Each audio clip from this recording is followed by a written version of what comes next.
Coming back to നമ്മുടെ ടാസ്കും കാര്യങ്ങളും ഒക്കെ തന്നെ എല്ലാ കണ്ടസ്റ്റന്റും ഇപ്പോൾ നോക്കുമ്പോൾ വളരെ സ്ട്രോങ് ആയിട്ട് ഞങ്ങൾക്ക് പെർഫോം ചെയ്യണം എന്നുള്ള രീതിയിലാണ് ഇന്നലത്തെ ടാസ്കിനകത്തൊക്കെ പാർട്ടിസിപ്പേറ്റ് ചെയ്തിട്ടുള്ളത്.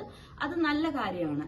ആൻഡ് ക്യാപ്റ്റൻസിയുടെ കാര്യമാണെങ്കിലും ക്യാപ്റ്റൻസ് നല്ല രീതിയിൽ രണ്ടാളും നല്ല രീതിയിൽ പ്രയത്നിക്കുന്നുണ്ട്. കിച്ചൺ ക്യാപ്റ്റനും ബിഗ് ബോസ് ഹൗസിലെ ക്യാപ്റ്റൻ നല്ല രീതിയിൽ വർക്ക് ചെയ്യുന്നുണ്ട്. ദേ നീഡ് പക്ഷെ കുറച്ച് കൂടുതൽ എഫേർട്ട് എടുക്കേണ്ട ആവശ്യമുണ്ട്.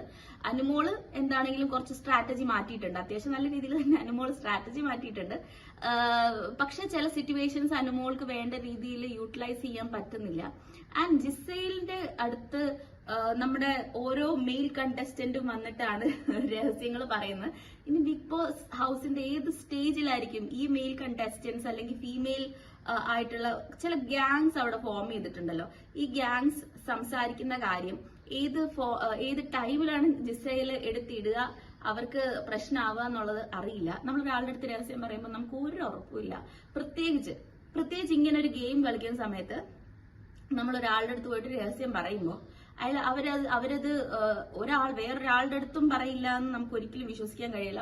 After all it's A game അല്ലെ. എന്തെങ്കിലും ഒരു സ്ട്രാറ്റജിക്കലി ആയിരിക്കാം ജിസൈൽ മുന്നോട്ട് പോകുന്നത്.